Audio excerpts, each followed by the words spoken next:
자, 우리 다 같이 이사야 40장 1절부터 보시겠습니다. 너희의 하나님이 이르시되 너희는 위로하라. 내 백성을 위로하라. 너희는 예루살렘의 마음에 닿도록 말하며 그것에게 외치라. 그 노역의 때가 끝났고 그 제약이 사함을 받았느니라. 그의 모든 죄로 말미암아 여호와의 손에서 벌을 받았느니라 할지니라 하시니라. 그 외치는 자의 소리여 이르되 너희는 광야에서 여호와의 길을 예비하라. 사막에서 우리 하나님의 대로를 평탄하게 하라. 골짜기 바다 도두어지며 산바다 언덕마다 낮아지며 고르지 아니한 곳이 평탄하게 되며 험한 곳이 평지가 될 것이요 여호와의 영광이 나타나고 모든 육체가 그것을 함께 보리라. 이는 여호와의 입에 말씀하셨느니라. 말하는 자의 소리여 이르되 외치라. 대답하되 내가 무엇이라 외치리까 하니 이르되 모든 육체는 풀이요 그의 모든 아름다움은 들의 것과 같으니 풀은 마르고 꽃은 시듬은 여호와의 기운이 위에 불미라. 이 백성은 실로 풀이로다. 풀은 마르고 꽃은 시드나 우리 하나님의 말씀은 영원히 서리라 하라. 아멘. 네, 거기까지 보시고 우리가 한 절 한 절 하겠습니다.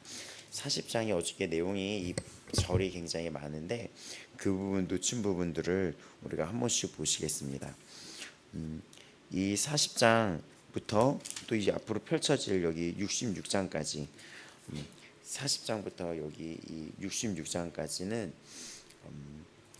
바벨론 유수 사건이라 그래가지고 바벨론에 끌려갔던 그 이스라엘 백성들에 대한 예언을 담고 있어요. 근데 이 부분이 왜 여러 번 반복적으로 얘기했지만 놀라웠냐고 얘기했냐면 바벨론이 이 유다를 침공해가지고 이들을 포로로 끌려간 것은 이 이사야서가 쓰여진 뒤 100년 뒤에 일어났던 일이에요. 100년 뒤에. 그러니까는 유다가 바벨론에 포로로 끌려가기 전에 이 이사야가 이런 너희들이 1장에서 39장까지 얘기했었잖아요. 바벨론에 너희가 끌려갔다가 페르시아 그 메데 바사 그 제국에 의해서 너희들이 포로에서 풀려날 것이라는 얘기를 1장에서 39장의 이 많은 열방의 심판을 다뤘을 때 이 바벨론에 의해서 너희가 그렇게 될 것이다 라는 이야기가 이 앞부분에 다뤄져 있었습니다. 근데 이 부분은 여러분 지금도 이 부분을 갖고 어떻게 우리가 이걸 봐야 되냐면 이사야 14장 보면은 14장으로 거슬러 올라가냐면은 13장부터 바벨론에 대한 경고가 시작이 돼요. 13장부터 이사야 23장까지는 유다를 제외한 10개의 그 열방 나라에 대한 심판에 대해서 다루고 있습니다. 근데 그때 제일 처음 이 13장부터 쭉 그 27장 13절까지가 어떻게 보면은 하나님에 대한 심판 27장 13절까지가 하나님에 대한 심판을 의미하고 있어요. 그래서 여러분 그 기억나시겠지만 13장을 딱 보시면은 그때부터 이제는 열방을 향한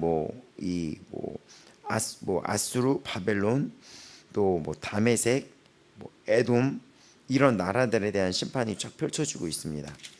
그래서 그 이야기가 이사야 12장으로 올라가면 여러분 여기를 볼 수 있을 거예요. 여러분도 같이 이렇게 보시면은 네 12장부터 이렇게 쭉 이제 나타나고 있어요. 여기 이 부분에 있어서. 그래서 27장까지를 한 묶음으로 볼 수도 있고 또 13장부터 23장 18절 13장에서 23장까지가 이제는 이방 이제 10개 국에 대한 심판이에요. 근데 그때 바벨론이 나오거든요. 근데 이 13장의 이 내용과 14장의 내용이 너희가 포로가 될 것이며 14장에서는 포로에서 돌아올 거라 그랬는데 메대 사람이라고 얘기하는데 이 메대 사람이 당시에 메대랑 바사라는 그 지역이 있었는데 그 나라들이 하나가 돼서 페르시아를 이루게 됩니다. 그러니까 이런 말씀들이 다 예언처럼 담겨 있어요. 이런 거예요. 이게 신앙생활을 이렇게 하다가 이 말씀은 우리에게 교훈을 줘요. 너 이렇게 살면 안 돼. 너 이렇게 살면 안 돼. 근데 이 이야기는 신명기부터 계속해서 반복됐던 이야기예요. 하나님의 말씀을 떠나서 하나님의 택함 받은 너희가, 하나님은 우리에게 관심이 있거든요. 택함 받은 우리에게. 근데 하나님께 택함 받은 우리가 그렇게 살지 못하면은, 하나님의 뜻대로 살지 못한다면 하나님이 이제는 매질을 하십니다. 그것은 내 자녀이기 때문인 거예요. 제가 그때 예를 들었지만, 진흙탕에서 어떤 아이가 막 이렇게 어지럽히고 막 놀고 있으면, 내 아이가 그러면은 그 어머니나 아버님 보면 가가지고 그 아이를, 정말 이 제대로 된 부모라면 가가지고 혼을 내고 이렇게 놀면 안 된다고 얘기하고, 더럽히면 안 된다고 얘기하고, 그리고 그 상태에서 집에 들어오면은 씻어야 된다고 가르치고 훈육이 들어가겠죠. 하나님의 말씀은 우리에게 이런 가르침과 교훈이 되고, 결국 이거의 최종적인 목적은 이 자녀가 잘 되기 위함입니다.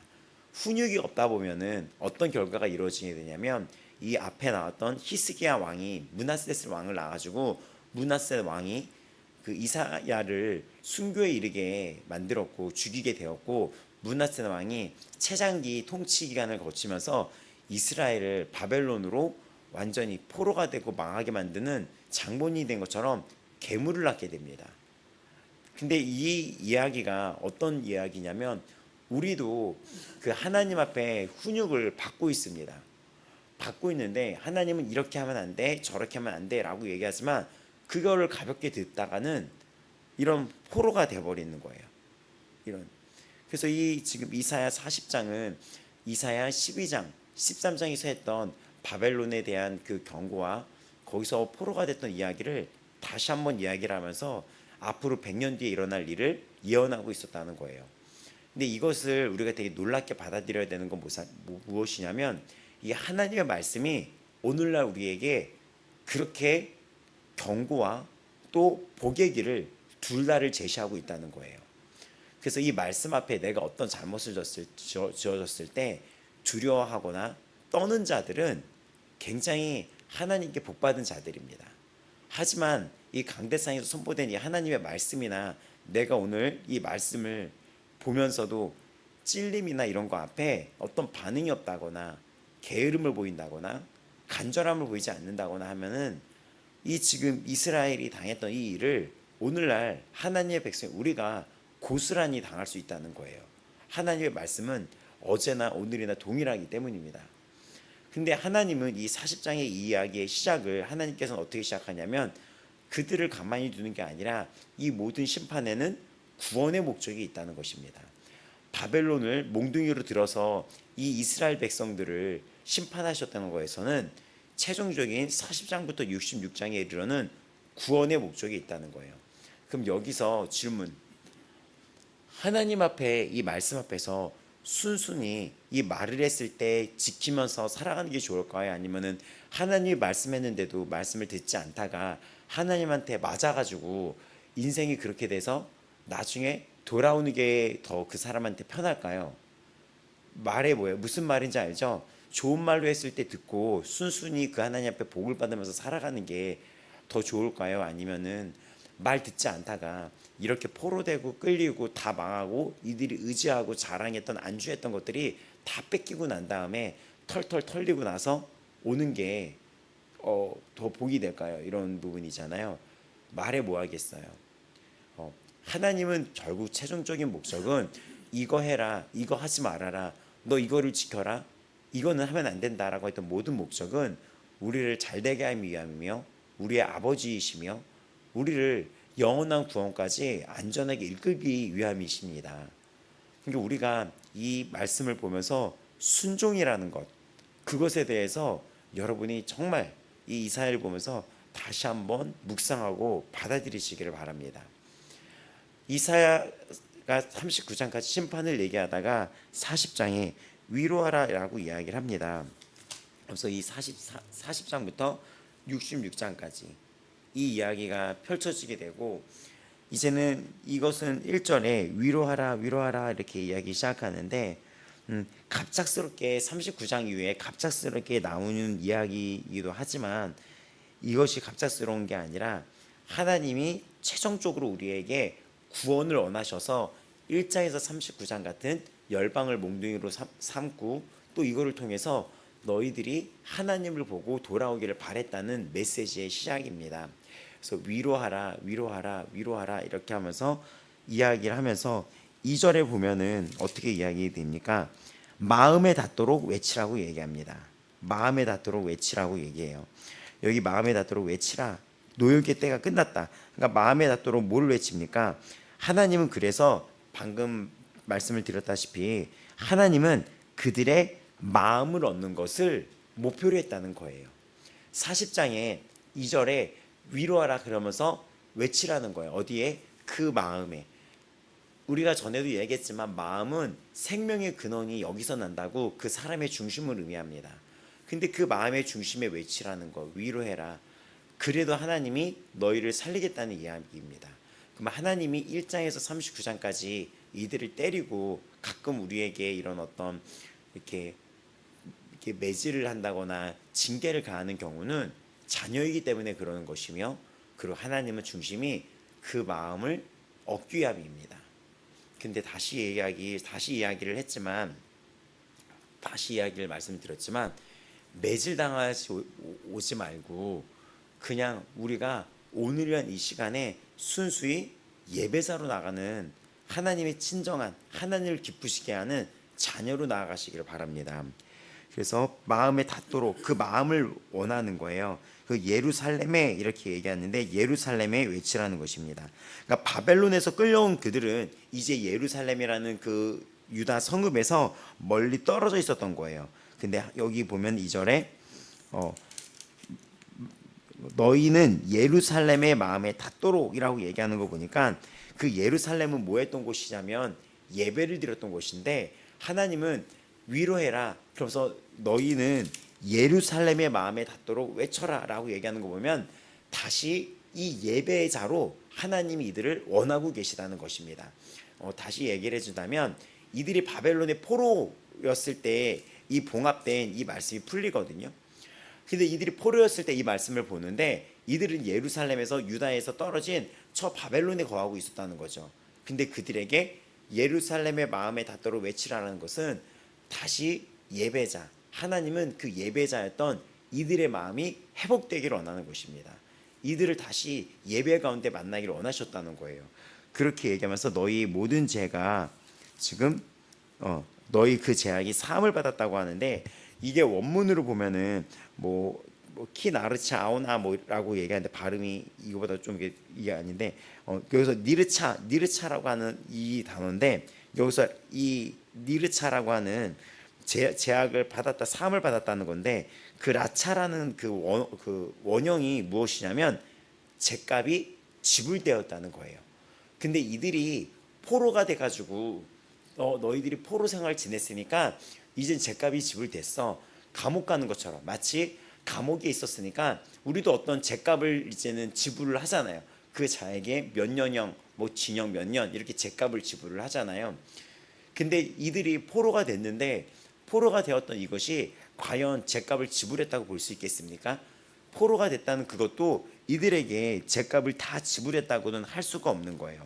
그래서 여기서는 죄가 지불받았다는 것은 궁극적으로 예수님이 십자가에서 달려 돌아가셨던 그것을 말씀하고 있습니다. 허물과 죄악을 용서하셨던 이제 은혜와 언약의 그 말씀을 선포하고 있는 거예요, 예수님이. 그래서 그 이야기가 너희들에게 위로가 된다는 말이기도 합니다. 그래서 이사야는 49장부터 예수님을 이야기하면서 정말 우리의 죄악을 용서하여 오시는 분이 오시는데, 그가 우리의 모든 이 죄를 다 짊어지고 궁극적으로 심판을 받았고 너희 죄가 사함을 받았다는 정말 위로의 그분은 누구시냐? 예수님이라는 것을 밝혀주십니다. 40장에서 48장까지는 우리가 앞으로 나오겠지만 너희를 포로에서 꺼내준 이가 있는데 그게 고레스라는 왕이야 라고 이야기를 합니다. 그래서 소름이 끼치는 거예요. 이 사건이 일어나기 100년 전에 쓰여져 있으니까요. 근데 그거를 예표로 삼아서, 근데 고레스를 통하여 우리에게 뭘 알려주고 싶냐면 진짜 너희의 죄의 이 노역, 죄의 값이 끝나는, 모든 이 죄의 값이 지불되는 그때가 오는데 그게 예수님이 오시는 때야. 그리고 예수님이 오셨고 오늘날 우리에게 위로를 줬으며 너의 수고가 죄악이 사함받았다고 말하는 이것이 이루어지고 있는 것입니다. 또 우리 3절에 보면 외치는 자의 소리여라고 이야기합니다. 이거는 외치는 자의 소리여 너희는 광야에서 여호와의 길을 예비하라. 그래서 여기 보면은 사막에서 우리 하나님의 대를 평탄하게 하라 했는데, 이 사막은 뭐 죽음, 심판의 땅, 이런 곳, 저주 아래에 살고 있는 이런 세상을 의미하는데, 그 아래 우리 하나님의 대로를 평탄하게 하라면서 주님 오실 길, 이 소망의 주님 오실 길을 예비하라는 거예요. 그래서 나중에 보면은 침례 요한이 이 말씀을 가지고 외치는 자의 소리여라고 얘기하면서 주님이 오신다는, 이 모든 죄와 노역을 끝내버리는 예수님이 오신다고 침례 요한이 막 광야에서 소리를 지르면서 너희는 회개하라, 천국이 가까이 왔다, 막 이러면서 이들을 준비시킵니다. 그리고 주님이 진짜 이 땅에 오셨어요. 그럼 우리는 이제 또 무슨 소리를 외쳐야 됩니까? 이 땅에 예수님이 이 세상에 다시 오신다. 그래서 우리가 어저께 나눔했었을 때, 티코레 했을 때 우리는 전도를 하는 삶을 살아야 된다고 얘기를 했었습니다. 근데 그 전도를 하는 삶이 무엇이냐면 외치는 자의 소리인 거예요. 여기 보면은 외친 자의 소리는 이 땅에 소망이 올 것이다. 이들이 다 포로였잖아요. 포로였는데 이 포로의 기간이 끝날 거를 외치라는 거예요. 근데 이제 궁극적으로 최종적인 의미로서는 정말 이 영원한 이 포로에서, 이 죄의 포로에서 풀려주시는 예수님이 오신다는 것입니다. 그가 이 죽음의 땅에 오실 텐데 너희는 그 길을 예비하라는 거예요. 그리고 이때 남은 자들은 그 메시아를 기다리게 됩니다. 그리고 주님은 정말 오시게 돼요. 그러면 지금 우리는 주님이 다시 오신다고 약속을 하셨죠. 주님이 다시 오시면 이제 기회가 없어요. 이들에게 영원한 심판과 영원한 구원만이 있습니다. 그러면 지금 이 시기는 카운트다운이 들어가 있는 거예요. 여러분, 성도들은 이 사실을 알아야 됩니다. 카운트다운이 들어간 거예요. 그러니까 우리가 정신 차리고 깨어서 이 땅의 것에 너무 매이지 않고 하나님의 시간을 볼 수 있는 눈이 열려야지 됩니다. 이 시간이 카운트다운이라면 난 이 카운트다운이 놓여있는 이 시기에 이 땅에서 나는 무엇을 위해 살아야 하는지를 여러분 깨달아야 돼요. 외치는 자의 소리로 살아가야 돼요. 내 삶 자체가 복음이 돼야 됩니다. 그래서 그런 얘기 어저께 했었죠. 전도라는 게 그냥 교회 다녀, 예수님 믿어, 이것도 전도이며, 길에서 예수님 믿으세요 이런 분들 본 적 있죠? 이것도 전도예요. 그리고 주위 친구들한테 알리는 것도 전도예요. 근데 어떤 목사님이 이 설교 시간에 말했던 것처럼 여러분이 다들 먹는 식사 자리에서 나는 식기도를 하고 먹고 있는 것도, 이것도 전도가 된다는 거예요.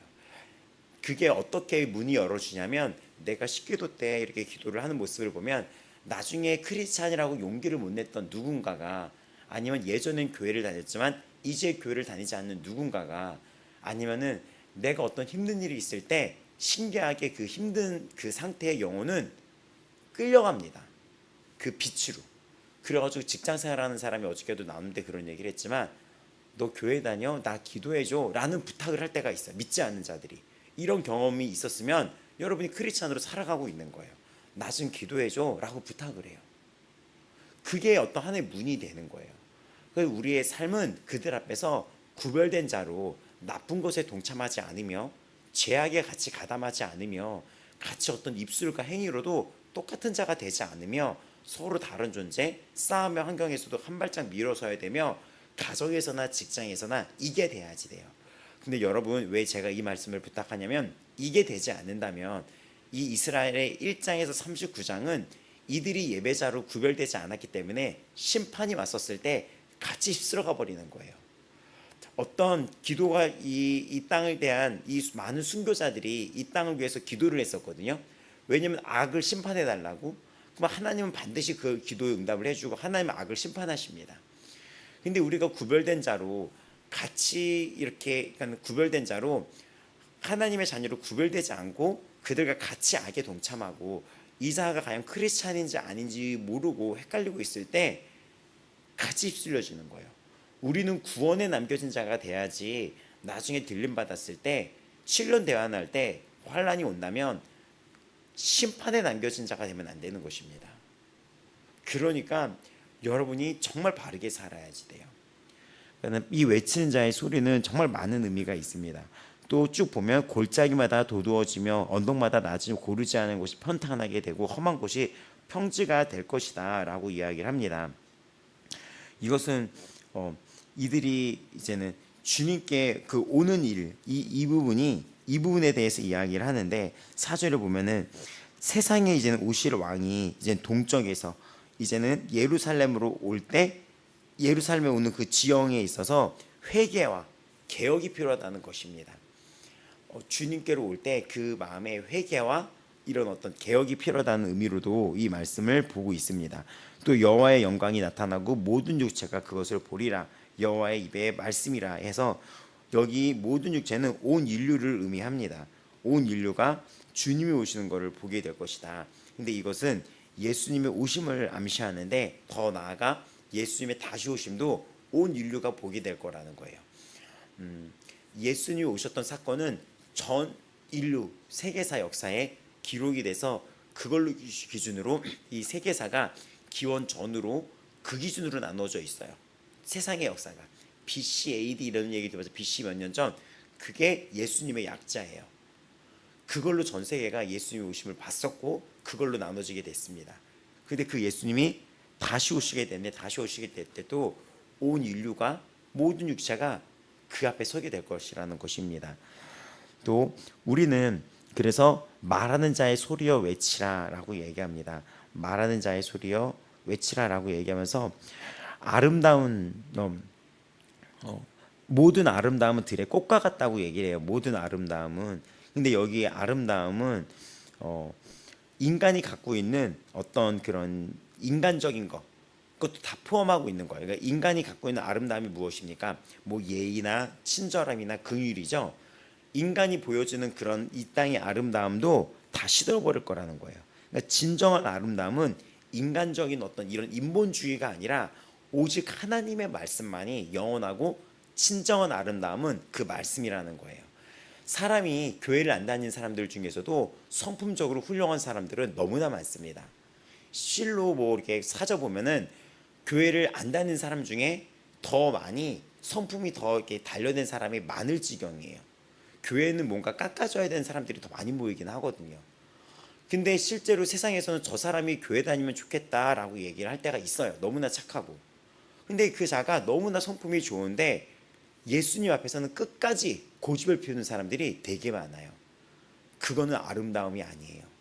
근데 여기 나왔던 이 아름다움이라는 이 하스도라는 이런 것은 인간관계에서 요구되는 모든 예의를 포함하고 있는 지금 이 땅에서 말하고 있는 흔히 말하는 인본주의나 인간적인 성품의 아름다움이 그런 얘기인데 말씀이 없는 아름다움은 다 헛되다는 거예요.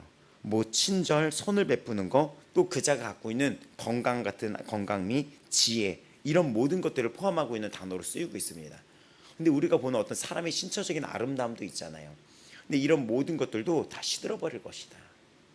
그런 것들이 다 시들어버릴 것이다 라고 얘기하면서 오직 여호와의 말씀만이 영원하다라고 하면서 그 아름다움의 근원인 그 말씀을 전하는 자여 라고 얘기하는 것입니다. 9절에 진정으로 그러면 아름다운 것은 무엇입니까? 하나님의 영원한 말씀과 언약인데 그 아름다운 삶은 무엇입니까? 그 말씀을 전하면서 살고 그 말씀을 지키면서 사는 것이 아름다움입니다. 그래서 너는 전할 것이다 라고 얘기하면서 쭉 보시면은 상급이 있을 것이다 라고 이야기하는데 하나님께서는 오실 때 또 모든 이런 예전에는 전쟁을 하면 그 노략물을 빼어왔었잖아요. 노략질을 하고 이렇게 노략질이란가 이렇게 그들을 이제 전쟁에 하면 그들의 전리품을 빼왔잖아요. 빼왔던 것처럼 하나님이 승리를 이렇게 주실 때는 이 땅에 승리를 줄 때는 그런 상급도 있을 거라는 거예요. 상급도. 그러니까 이거는 주님이 오셨던 그 시간뿐만이 아니라 다시 오시는 그 영원한 나라까지를 포함하고 있는 말씀입니다. 또 우리가 계속 이게 쭉쭉 이거를 이렇게 쭉 훑어보면은 또 10 이제는 2절부터 쭉 보면은 하나님이 창조한 세계에 대해서 나오고 있어요. 누가 손바닥으로 바닷물을 헤아렸으며 뼘으로 하늘을 쟀으며 땅의 티끌을 대어 담에 보았으며 접시 저울로 산들을 막대 저울로 언덕을 달아 보았으리라. 이 세상의 창조를 의미하고 있어요. 이 부분은 이 세상이 누가 이거를 다 이렇게 했겠느냐. 누가 여호와 영을 지도하였으며 누가 모사가 되어 그를 가르쳤으랴. 누가 더불어 의논하였으면 누가 그를 교훈하였으며. 이것은 무엇이냐면 하나님은 처음부터 스스로 계신 자였다는 거예요. 하나님은 창조주였다는 거예요. 창조주는 무엇입니까? 누가 이 창조주를 가르칠 수 있습니까? 누가 창조주 위에 있을 수 있겠습니까? 그게 아니라 하나님은 창조주 하나님으로서 스스로 계신 분이라는 말씀입니다. 스스로 계신 분이고 그가 곧 정의이며 그가 곧 지식이라는 말씀입니다. 또 모든 열망이 아무것도 아니고 이 오직 창조주 하나님만이 영광받을 분이라는 것을 여기서 나타나고 있는 거예요. 그리고 또 여기 보면은 섬들은 떠오르는 먼지 같고 이렇게 쭉 이야기 나오는 것처럼 여기 또 16절에 이런 말씀이 나오죠. 16절 땔감 번제 이렇게 나오죠. 하나님이 너무나 위대하시고 찬양을 받으시기에 너무나 합당하신 분이기 때문에 아무리 많은 나무와 짐승을 다 조달해도 온전히 그분을 예배하기에 부족하다는 뜻입니다. 이 땅에 있는 모든 것을 다 해도. 그러니까 내가 하나님께 무슨 감사를 다 표현을 한다 하더라도 모든 걸 동원해도 그분한테 드리기에는 부족하다는 거예요. 우리가 그렇게 예배를 하기에도. 그래서 하나님이 그렇게 크신 분이라는 거죠. 그래서 또 18절부터 쭉 20절까지 보면은 이 이사야 선지자는 하나님의 크심과 능력과 지혜를 이야기를 하면서 인간이 만든 우상이 얼마나 어리석은 것이냐를 얘기하고 있습니다. 그것들이 얼마나 어리석은 것인지를 다 이야기하고 있는 장이 또 펼쳐지고 있어요. 그래서 여기 보면은 18절부터 그런즉 너희가 하나님을 누구와 같겠다고 하며 무슨 형상을 그에게 비길 수 있겠느냐. 이 하나님이 창조주인데 너희가 아무리 금은 우상을 만든다 하더라도 그것을 어떻게 하나님과 비길 수 있겠느냐. 우상은 장인이 부어 만들었고 다 이거 사람이 만들었다는 거예요. 장색이 금으로 입혔고 은 사슬로 만든 것이다. 이런 것들이 다 이런 것들이 다 사람이 만든 것인데 어떻게 스스로 계신 그 하나님과 너희가 그 비교를 할 수 있겠느냐. 그러니까 하나님은 그냥 하나님이시며 이런 우상 제조업을 굉장히 지금 어리석고 웃긴 걸로 지금 바라보는 거예요. 이게 정말 황당하잖아요. 하나님이 이 세상의 창조주인데 사람이 만든 것을 가지고 어떻게 그렇게 할 수 있겠느냐. 또 20절에 보면 나무를 택하고 우상을 만들어 흔들리지 아니하도록 세우느니라. 그러니까 궁핍한 거제를 드릴 때 썩지 않은 나무를 택하고 이런 모든 것들이 진짜 우리가 지혜로운 자가 돼야 된다는 것입니다. 너희가 알지 못하였느냐, 너희가 듣지 못하였느냐, 태초부터 너에게 전하지 아니하였느냐, 땅의 기초가 창조될 때부터 너희가 깨닫지 못하였느냐. 21절 22절 그는 땅이 궁창에 앉으시나니 땅에 사는 사람 같은 메뚜기 같으니라 라고 이야기합니다. 그러니까 전능하신 크신 하나님 밑에서 이 땅의 존재들이 얼마나 작고 연약한지를 지금 보여주는 거예요. 지금 보면은. 그래서 보면은 너희가 22절에 보면 메뚜기 같은 막 이런 같으니라. 그가 하늘을 차일같이 펼쳤으며 거주할 천목까지 치셨고 라고 이야기를 해요. 그러니까 그가 이 모든 이 만물의 주인이 된다는 거예요. 그래서 이런 모든 분들이. 그리고 24절 보면은 23절 24절 보면 귀인들을 패하시며 세상의 사람들을 헛되게 하시니 그들은 겨우 신기고 라고 얘기해요. 겨우. 그러니까 겨우라는 것이 무엇이냐면 인간이 아무리 잘났다고 하고 돈 많이 있다고 생각하고 학력이 있다고 얘기하고 우리가 어저께 나눈 때 봤더니 별 이상한 사람들 많이 있었죠. 막 내가 VIP니까 이거 없애 막 이런 사람들도 있고 막 이랬다 그랬잖아요. 그걸 우리나라가 되게 심하고 이상해졌어요. 우리나라가 갑질이라 그러잖아요. 되게 어렵게 살던 나라가 이렇게 노력해서 부를 이루게 됐는데 그거에 감사가 아닌 교만을 이루게 된 거죠. 교만은 망하는 거거든요. 근데 우리나라에 그런 사람들이 되게 많아요. 근데 그들이 의지하는 게 뭔지 아세요? 그냥 갖고 있는 돈. 그 돈이 힘이지 않는 거예요. 그 사람 그러다가 사고 당하면 죽을 수 있는 거잖아요. 교통사고라도 당하면. 코로나 걸려서 죽은 사람들이 또 얼마나 많아요. 그들이 의지했던 그 돈에 본인이 그렇게 하는 거예요. 또 세상은 그렇게 돈을 의지해서 큰 소리 치는 사람한테 굽신거려요. 되게 미련한 것이죠. 그럼 여기 나왔던 것도 뭐냐, 세상에 말하는 귀인들과 선생들을 헛되게 하시는데 그들은 겨우 심겼다가 겨우 뿌려졌다는 거예요. 이 얘기는 무슨 말인지 아시죠? 그리고 하나님이 입김을 부시니 그들은 말라서 해오리 바람에 불려나가는 초계가 떠다면서 너무나 빨리 인간의 그런 잘남과 교만함이 인간이 자칭 위대하다고 하는 것이 너무나 짧게 사라진다는 것입니다. 너무나 그것이 자신들이 기고만장했던 것이 너무나 짧게 사라진다는 거예요. 돈 많은 자들이나 어떤 학력이나 인간의 육체적인 힘을 의지했던 자들이나 어떤 뭔가를 의지했던 것이 너무나 빨리 사라진다 버리는 거예요. 그리고 이것은 지금 이 바벨론을 향한 이야기이기도 합니다. 아수르가 최강국이어 있다가 아수르가 너무나 허무하게 패배를 했으며 그러다가 바벨론이 올라와서 바벨론에 의해서 아수르가 점령당하죠. 근데 이 바벨론의 그 역사가 84년? 그러니까 이 이스라엘이 포로로 끌려간과 동시에 포로에서 풀려나가면서 그냥 이 70년 동안의 역사에 그냥 마무리돼 버리는 거예요. 바벨론이 제국이 돼서 그 제국처럼 거기를 되려고 거기를 지배했던 그 모든 시간이 83년이고 84년이에요. 근데 이스라엘이 그 포로 생활했던 기간이랑 별 차이가 없는 거잖아요. 바벨론이 그렇게 강대국이랑 했어도 너무 짧은 거죠. 그 다음 페르시아도 마찬가지입니다. 그 다음 그리스, 헬라 문화도 마찬가지예요. 그리고 로마도 들어봤잖아요. 로마 이런 문화도 마찬가지예요. 그럼 이 땅의 강대국이라는 이 시간도 결국 이 땅의 교만도 빨리 사라질 거라는 거예요. 겨우예요, 겨우. 그러니까 여러분 세상을 두려워할 필요가 없어요. 겨우 잠깐 몇 년입니다. 몇 년이랑 인간이 아무리 기고만장하더라도 겨우 몇 년 안 남은 거예요. 그리고 우리가 이런 얘기했죠. 살아온 날보다 살아갈 날이 이 땅의 연수로 짧아진 시간이 왔다고 우리에게.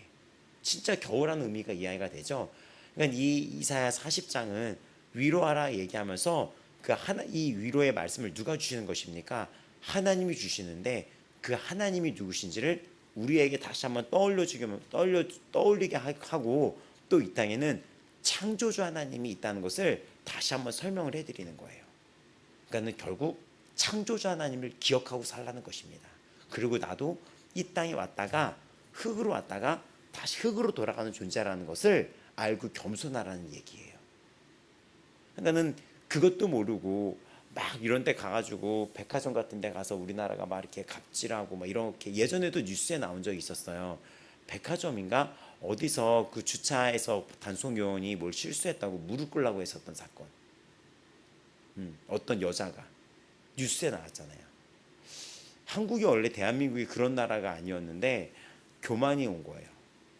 근데 이 이스라엘이 교만 때문에 망한 거거든요. 이런 것 때문에 망합니다. 망해요. 이런 것들 그 돈에 안주하고 돈에 안락하는 거 하나님이 이사야에서 말한 것처럼 다 뺏어갑니다. 다 뺏어가요. 이런 부분들. 그래서 지금 이런 부분들 이래서 얘기하면서 거룩하신 이가 이르되 너희가 나를 누구에게 비교하면 나를 그와 동등하게 하겠느냐. 너희는 눈을 높이 들어. 이 26절입니다. 여러분도 같이 보신다면 누가 이 모든 것을 창조하였나 보라라고 말씀하십니다. 26절에 창조주 하나님을 얘기합니다. 그래서 또 그 위에 보면은 수많은 이 시대에는 점성술 이런 것들이 있었어요. 이런 게 되게 있었고 또 막 이런 어떤 점성술 이런 게 굉장히 많았었는데 너희는 눈을 들어 높이 들어서 봐라라고 얘기하는 것은 이들이 하늘을 봤었을 때 하늘을 왜 봤었냐면 당시에 이들도 마찬가지였었어요. 이 바벨론에는 점성술이라 그래가지고 별자리를 가지고 점을 쳤었거든요. 그래서 자꾸 하늘을 보면서 이 당시에 바벨론에 있던 사람들이 그걸 보면서 점을 쳤었던 거죠. 근데 하나님이 그 위에 우상 숭배가 얼마나 우스운지를 얘기를 하면서 그 눈을 들어보면서 저 별들을 누가 창조했겠느냐라고 얘기하는 거예요. 근데 인간은 저 별들을 갖고 점을 치는 거죠. 별들을 갖고. 근데 그 별을 누가 창조했냐는 거예요. 그러니까 이들이 바라봤던 이런 자연들을 바라보고 산 이런 것들을 다 보라는 것, 이런 것들 누가 균형 있게 했냐 이런 것들이 다 이들이 의지했던 것들인 거예요. 신을 삼고. 그래서 여기 보면은 뭐 이런 것들을 보면서 이들이 점을 치고 막 이런 어떤 행동들을 막 하고 이런 어리석은 짓을 했었는데, 이 모든 것을 누가 창조하였냐라고 이야기하면서 별 하나에도 그 경로가 이탈하는 법이 없고, 모든 우주에도 이런 궤도와 지정된 장소에 따라 어긋남이 없이 돌아가고 있다는 것을 어저께도 말씀을 드렸죠.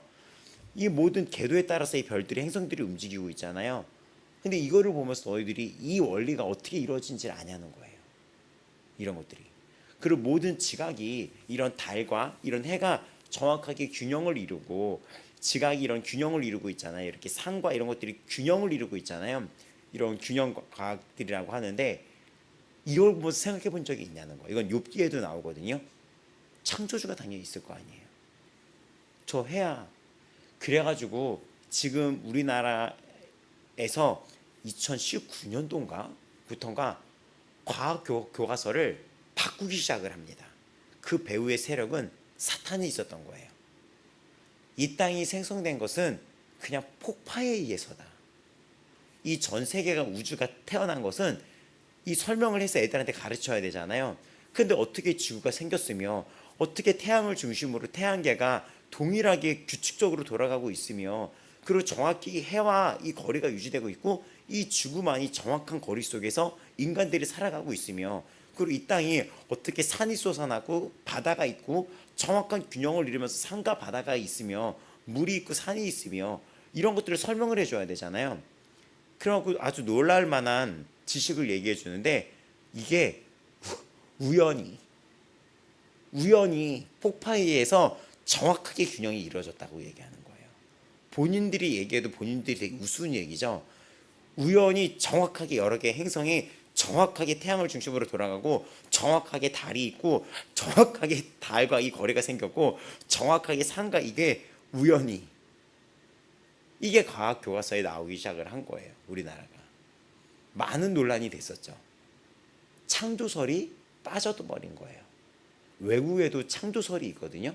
근데 나중에 또 몇 년 개정판에는 창조에 대한 이야기가 있는데 아주 짧게 있다고 그러더라고요. 이 부분. 그래서 너희들이 그 위를 봐라 라고 얘기하는 거죠.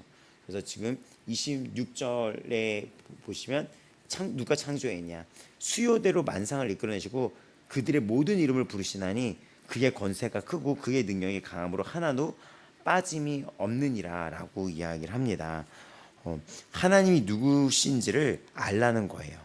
그 모든 것들에 있어서 이 모든 것을 창조하신 분이라는 것입니다.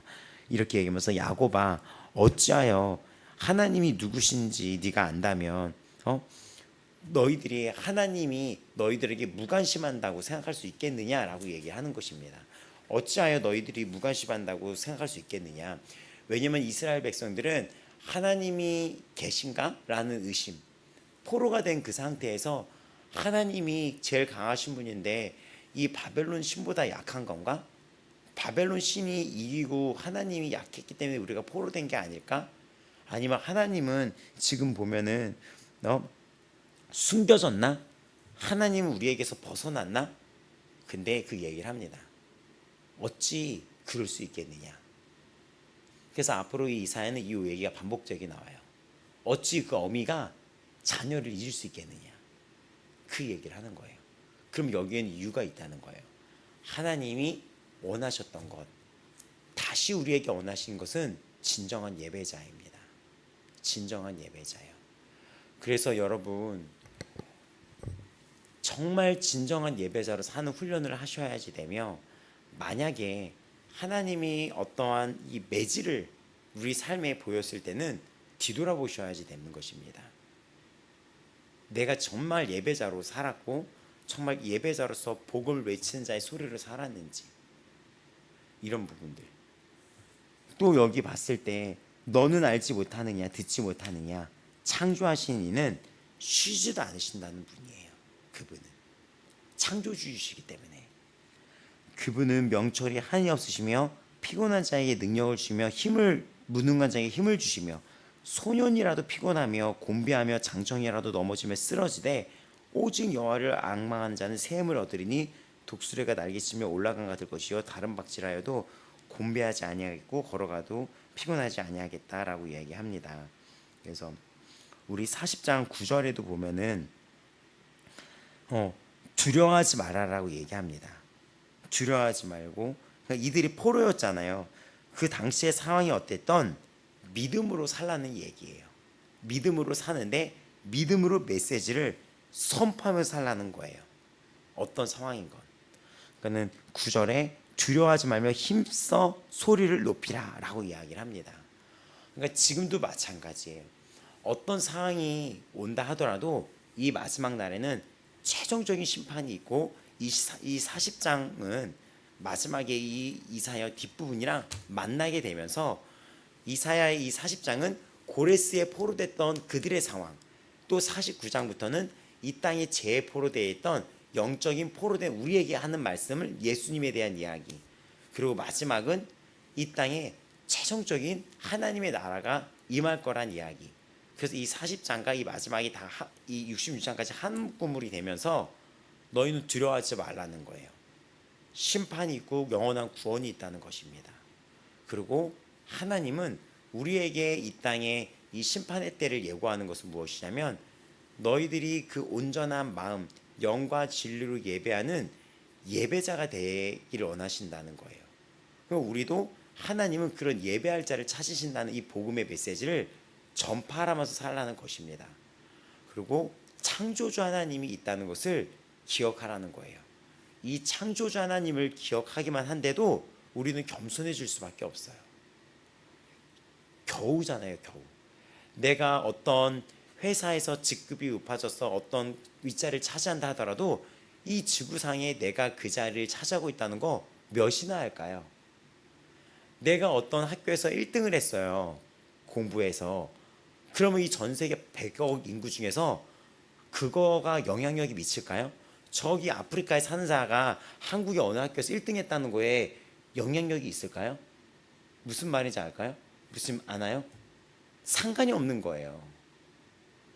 내가 이 땅에서 돈을 잘 벌고 어느 아파트에 사는 것이 저기 어디 유럽이나 아프리카나 저기 남미나 어디 지역에 사는 자가 내가 어디 아파트에 사는 것에 두려움을 느낍니까? 내가 어디 아파트에 사는 거랑 저 자가 거기 사는 거랑 무슨 상관이에요? 겨우 이 지구상이 겨우 한국이란 나라고, 겨우 한국이란 나라에서 겨우 서울이고, 그 겨우 이 지구상의 이 지구 전체에서 이 서울이란 나라에 겨우 이 인간의 이 삶이 앞으로 향후 몇 년이 남았는지 예측도 못하는 삶이에요. 병에 걸릴 수도 있고 사고를 당할 수도 있고 한치 앞도 알 수 없는 겨우예요. 사고 안 당하고 병이 안 걸린다 하더라도 겨우 살아봤자 몇십 년 안 남고 10년이 남을 수도 있었고 20년이 남는 겨우입니다. 창조주 하나님을 보라는 얘기예요. 그 창조주 하나님이 40장 1절로 들어가면 그분만이 우리의 위로가 된다는 거예요. 이 땅을 보면 허무하거든요. 이 겨우잖아요. 그렇게 목숨 걸어서 다 했는데 시한부 판정 받아요. 그때 말씀했던 인간이 죽기 전에 후회하는 5가지 것들이라는 책이 있다 그랬잖아요. 거기에 보면은 사람들이 다 이제는 죽음이 몇 달 안 남아서 그 병동에 들어가가지고 이젠 거기서 그 사람이 그 책을 기록한 거예요. 근데 그들이 다 후회하는데 공통적인 후회가 자기가 이 땅이 전부인 줄 알고 돈이 전부인 줄 알고 미친 듯이 돈을 벌면서 살았는데 돈을 쓰지도 못하고 한 달 남았습니다. 2달 남았습니다. 정신 차리고 보니 늙은 몸과 아픈 몸과 이 땅에 거할 시간이 얼마 안 남았고 이 돈을 싸들고 들어가는 것도 아니죠. 이건 어리석은 거죠. 이런 것들이. 우리는 무엇을 위해 살아야 합니까? 이런 허무한 삶이 끝입니까? 아닙니다. 영원한 하나님의 약속이 우리에게 위로가 되는 거예요. 모든 것은 시들어버린다 그랬었잖아요. 모든 것들은 아무리 인간이 아름답다 하더라도 다 시들어버린다 그랬잖아요. 귀인들이나 이 땅에서 뛰어나다고 하는 사람들, 되게 권위적으로 높았던 사람들이 다 사라져버린다는 것이며 겨우라는 거예요. 그래서 여기 이 이사야서가 왜 문체적으로 빼어나냐면 겨우 심기고 겨우 뿌려졌으며 그 줄기가 겨우 땅에서 뿌리를 박자마자 이제 살만하자 했을 때 입김을 불어서 말라서 날아가 버린다는 거예요. 겨우 돈을 벌고 겨우 세우고 겨우 살만하다 했더니 살 날이 얼마 안 남았어. 이런 경우 많이 있죠. 겨우 안정되나 싶더니 또 사건이 터져. 아니면 겨우 살만했더니 죽는데 병원 갔더니. 이런 인생의 허무함을 얘기하는 거예요. 그러니까 이게 문체적으로 정말 뛰어나죠. 비유가 겨우 심겨주고 겨우 뿌려주고 겨우 이제 뿌리를 박는다 했더니 입김으로 날아가 버린다는 거죠. 우리네 인생을 얘기합니다.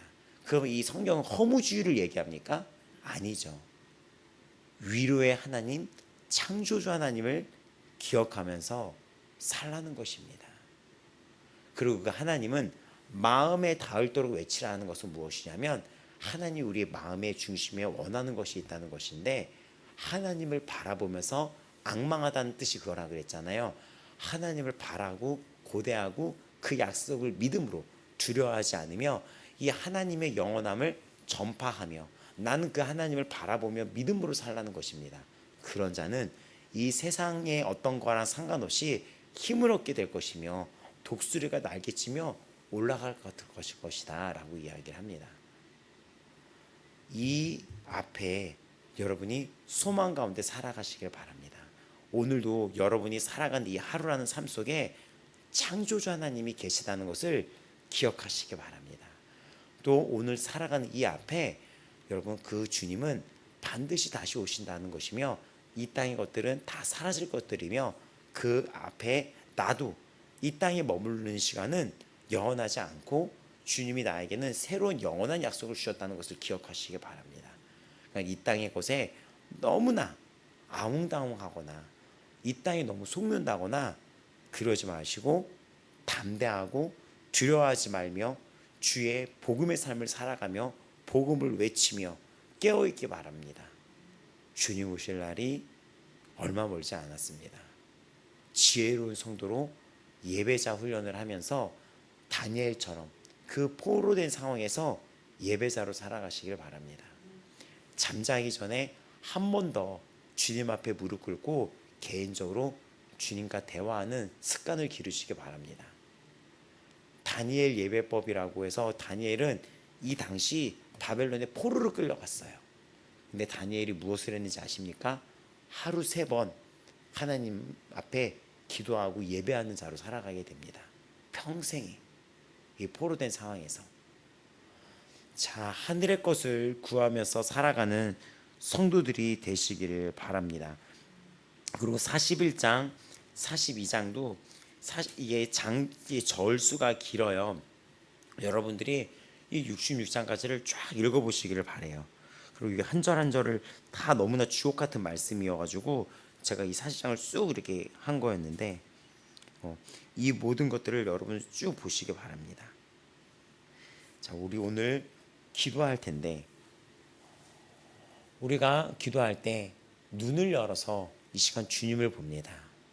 창조주 하나님이 우리 앞에 계십니다.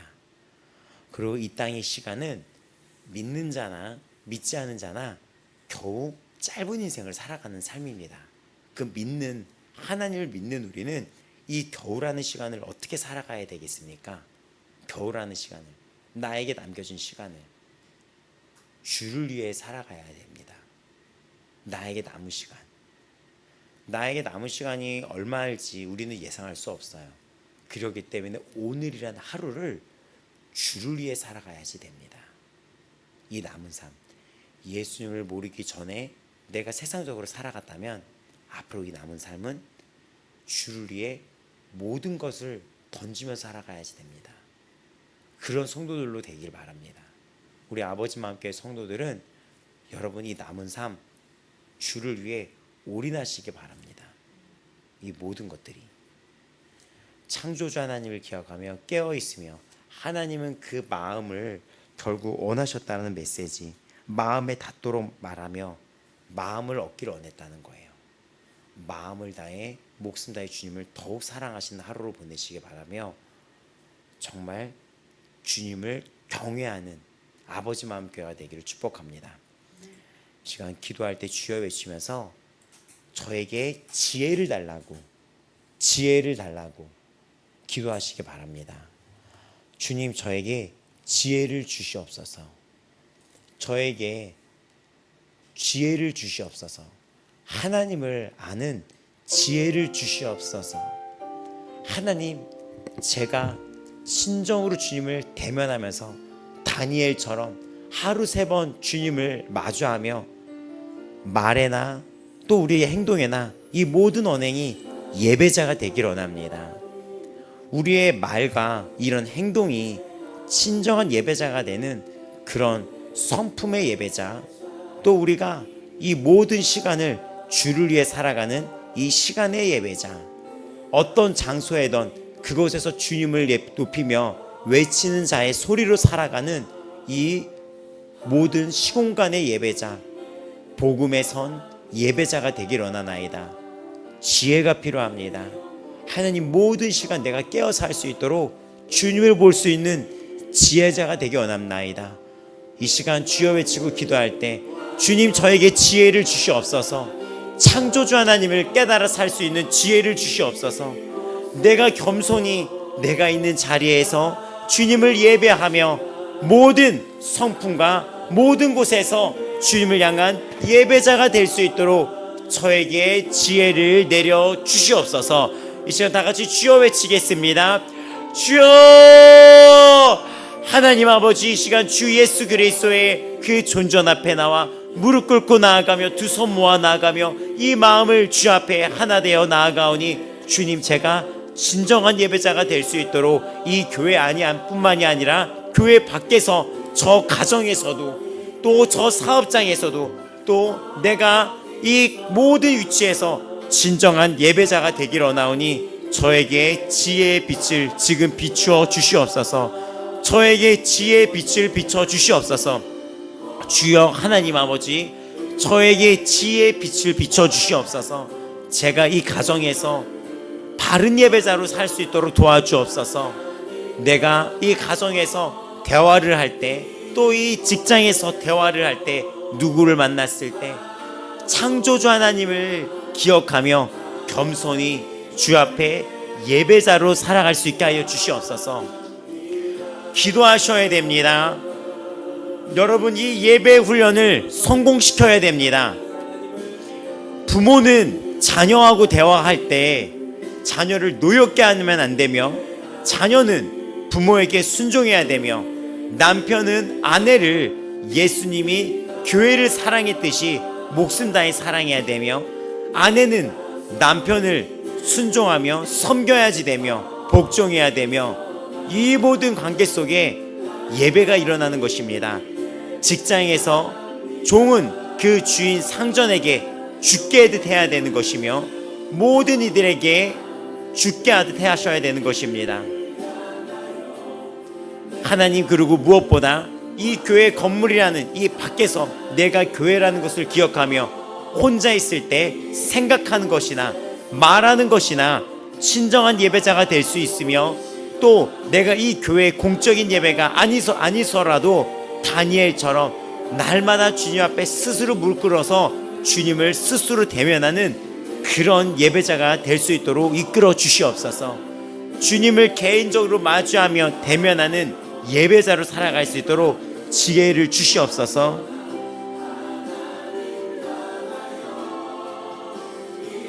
하나님 아버지, 하나님 아버지, 하나님 아버지,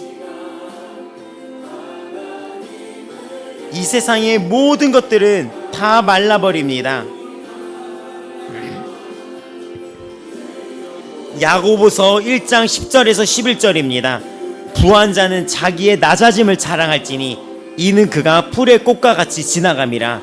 해가 돋고 뜨거운 바람이 불어 풀을 말리면 꽃이 떨어져 그 모양의 아름다움이 없어지나니 부한 자도 그 행하는 일에 이와 같이 쇠잔하리라. 베드로전서 1장 24절 25절입니다. 그러므로 모든 육체는 풀과 같고 그 모든 영광은 풀의 꽃과 같으니 풀은 마르고 꽃은 떨어지되 오직 주의 말씀은 세세토록 있도다 하였으니 너희에게 전한 복음이 이 말씀이니라. 하나님 아버지, 제가 이 세상에 취하지 않도록 언제나 깨어 지내게 하여 주시옵소서.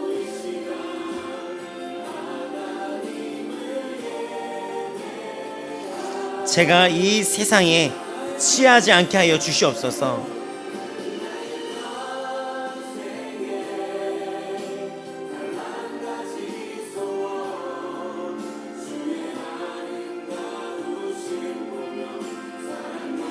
하나님 아버지, 날마다 주님을 대면하며 성경에 나왔던 그 주님이 앞에 마음에 합한 자 되었던 다윗처럼, 또 다니엘처럼, 또 수많은 믿음의 선지들처럼 그렇게 그런 예배자로 살아가게 하여 주시옵소서.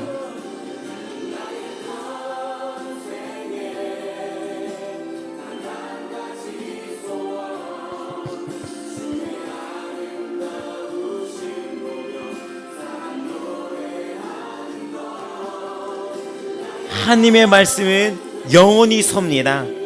하나님의 말씀은 영원히 섭니다.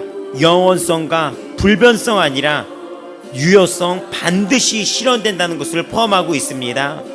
하나님의 말씀의 영원이란 그 영원성은 영원성, 불변성, 또 반드시 실천된다는 유효성을 지금 포함하고 있습니다. 주 예수 그리스도의 그 말씀 안에서, 복음 안에서 깨어 살아가시길 바랍니다. 지혜를 구합니다. 여러분, 여러분의 시간대에, 여러분의 공간 안에 지혜를 구합니다.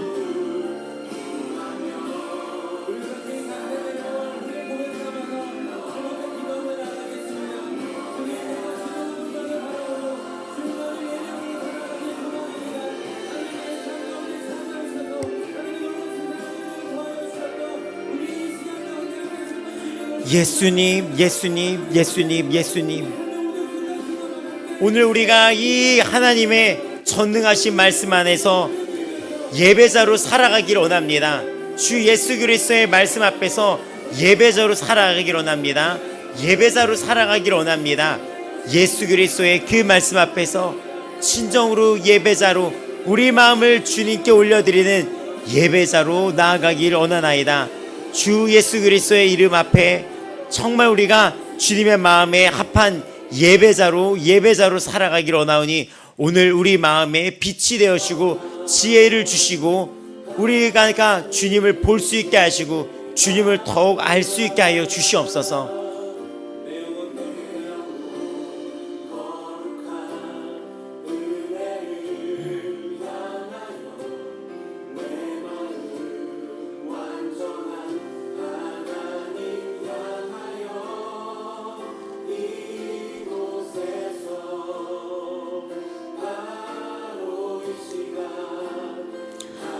예수님, 예수님.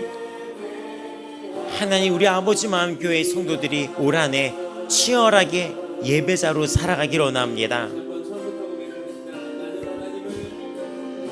성품의 예배자로 훈련받아야 됩니다.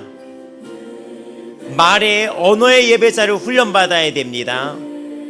행동의 예배자로 훈련받아야 됩니다. 더 나아가 여러분이 홀로 있는 그 순간에 생각의 예배자로 될 수 있도록 치열하게 매일매일 날마다 기도하며 나아가셔야 됩니다. 이 교회라는 건물이 교회가 아니라 내가 꼭 교회 이름을 깨닫고 거룩하게 살 수 있도록 성령의 능력을 구하셔야 됩니다. 가족 안에 예배가 이루어져야 됩니다. 부모가 자녀들에게, 자녀가 부모에게, 또 회사에서 종이 상전에게, 상전이 종들에게, 또 나의 이웃에게 예배의 훈련이 이루어져야 됩니다.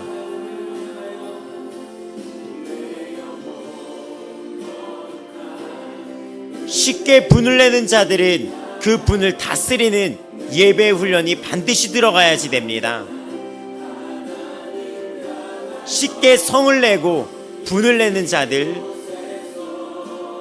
짜증과 비판과 입술에 저주가 있거나 짜증이 있거나 욕이 있는 자들, 미움이 있는 자들, 지금 예배의 훈련이 들어가셔야 됩니다.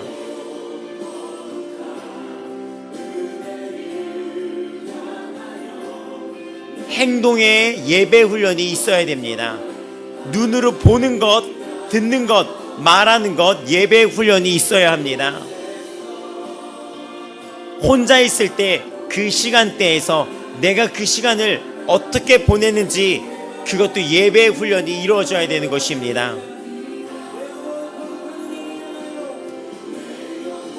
예수님, 예수님, 예수님, 예수님 도와주시옵소서. 우리가 날마다 혼자 잠들기 전, 또 아침에 눈을 떴을 때, 또 낮에 우리가 시간이 비는 모든 시간 주님과 스스로 나아가는, 대면하는, 주님 앞에 스스로 나아가는, 주님을 앙망하는 자, 주님을 바라는 자가 될 수 있도록 우리를 도와주시고 지혜를 주시옵소서. 스스로 주님께 나아가는 훈련이 이루어져야 됩니다. 스스로 기도하며, 스스로 성전에 나와 기도하며, 스스로 무릎 꿇고 집에서도 기도하며, 매 순간 주님을 의지하며, 아무도 보지 않는 그 혼자 있는 시간에 하나님이 나를 지켜보고 있다는 그 생각에 우리가 거룩하게 나아가셔야 됩니다.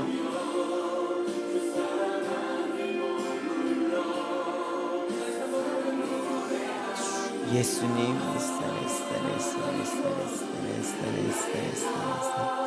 이사야 40장 11절입니다. 10절에서 11절입니다. 보라, 주 여호와께서 장차 강한 자로 임하실 것이요 신이 그의 팔로 다스릴 것이라. 보라, 상급이 그에게 있고 보응이 그 앞에 있다. 여기 있는 상급은 모든 이 천하에 있는 것이 주님 앞에 다 놓이게 될 것이며, 전쟁의 승리자는 그 모든 탈취물, 노략 모든 물들을 쟁취하는 것처럼 이 모든 것은 주님 앞에 서게 될 것이라는 것입니다. 그는 목차같이 양떼를 먹이시며 어린 양을 그 팔로 모아 품에 안으시며 젖먹이는 암컷들을 온순히 인도하시리로다. 주 인도하시는 목자 되신 주님 품 안으로 들어가며 주의 인도하심을 받고 살아가는 성도들이 되셔야 합니다.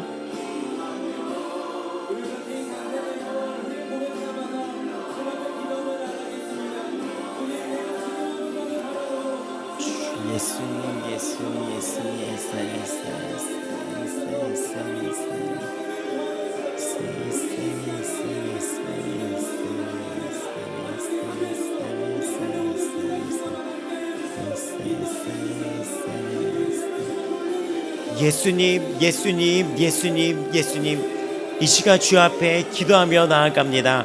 우리가 깨어 있으며 창조자 하나님을 바라보면서 살아가게 하여 주시옵소서. 창조자 하나님을 바라보며 살아가게 하여 주옵소서. 우리가 창조자 하나님을 바라보며 살아가게 하여 주옵소서. 창조주 하나님을 바라보며 살아가게 하여 주옵소서. 겸손히 나아갑니다. 두려워하지 말며 우리의 삶이 외치는 자의 소리로 나아갑니다. 외치는 자의 소리로 나아가는 것은 우리의 삶이 복음으로 나아가는 것입니다. 나의 말과 행동이 복음이 되어야 되는 것입니다. 나는 살리는 사람이 되어야 되는 것입니다. 나는 예배하는 자가 되어야 되는 것입니다. 나는 사랑의 사람이 되어야 되는 것입니다. 온유하고 겸손한 자가 되어야 되는 것입니다.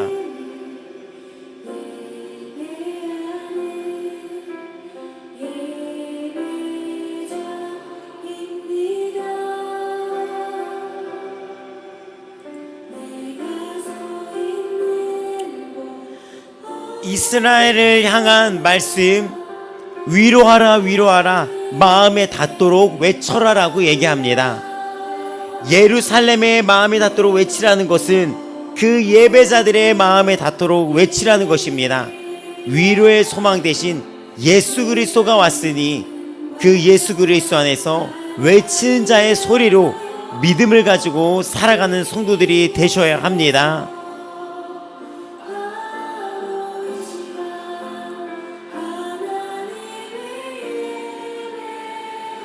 하나님 아버지, 이 시간 우리가 기도하며 나아갈 때 우리에게 지혜를 주시고, 우리가 진정으로 다니엘같처럼 날마다 누가 보든 안 보든 주님을 단독적으로 대면하며 스스로 주님 앞에 예배자로 살아가게 하여 주시옵소서.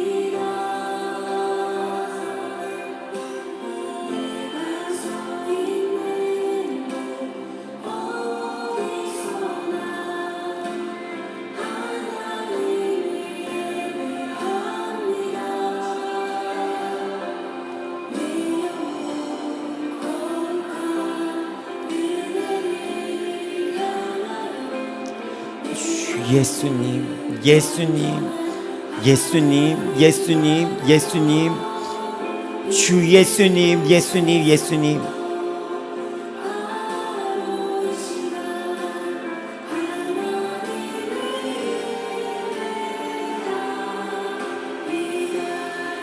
그의 앞에는 모든 열방이 아무것도 아니라 그는 그들 없는 것 같이 빈 것 같이 여기시느니라. 주께서는 너희들 눈을 들어 높이 들어 이 모든 것을 누가 창조하셨는지 보라. 주께서는 수요대로 만상을 이끌어내시며 그들의 모든 이름을 부르시네. 그의 권세가 크고 그의 능력이 강함으로 하나도 빠짐이 없느니라. 예수님, 이 시간 우리가 기도합니다. 주여, 우리가 기도하고 나아갈 때 하나님 우리에게 지혜를 베풀어 주시옵소서. 예배자로 살아가게 하시옵시고, 이 말씀 앞에 오늘 이 기도하는 성령의 이 능력 앞에, 성령의 지혜 앞에, 성령의 그 위대하심 앞에 우리에게 빛이 되어 우리를 조망하여 주사 우리가 우리 자신을 보며 우리가 고쳐나가야 될 것이 무엇인지를 깨달아 알게 하여 주옵소서. 오직 주 예수 그리스도를 위로로 삶아 나아가기 원하나이다. 하나님, 오직 주님만이 우리의 위로가 되기 원하나이다. 주님만이 우리의 위로 되기 원하나이다. 오직 주님만이 우리의 참 소망 되기 원하나이다. 이 땅의 것에 안주하지 않게 하여 주시옵시고, 우리가 바르지 못한 예배자로 살아갔던 것에 있어서 우리가 깨달아 원하며 비난보다는, 비판보다는, 미움보다는 회개하는 성도들이 되게 하여 주시옵시고, 지혜를 얻게 하여 주시옵소서. 지혜를 구하는 성도들이 되게 하여 주시옵소서. 예수님, 예수님, 이 시간 기도합니다.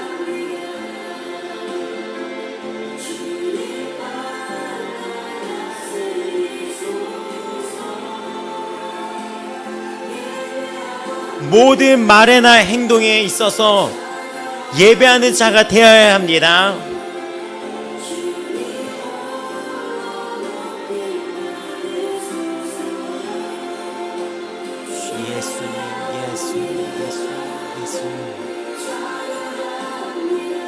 하나님 도와주시옵소서.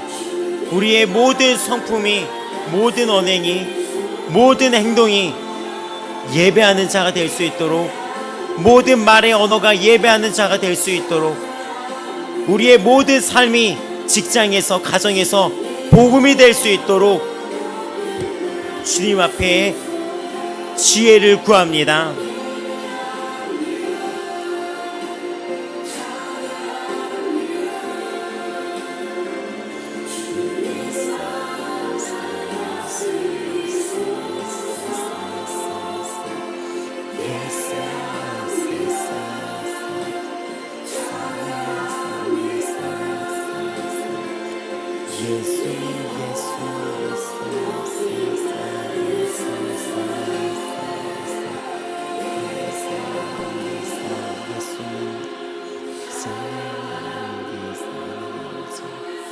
주님 앞에 예배자로 나아가게 하여 주시옵소서.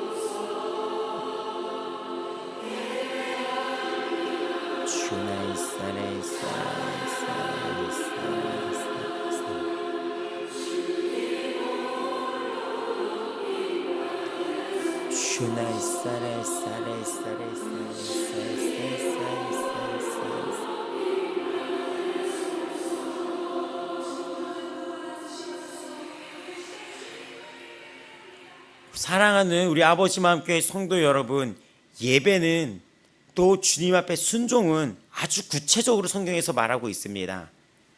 여러분, 마음의 분을 다스리는 성도로 살아가시길 바랍니다. 하나님이 약속하신 이 복이, 형통이 여러분에게 축복으로 선포되는 말씀이 고스란히 임하는 삶이 되기 위해서는 여러분이 그 연약한 점을 고쳐나가는 지혜로운 성도가 되기를 바랍니다.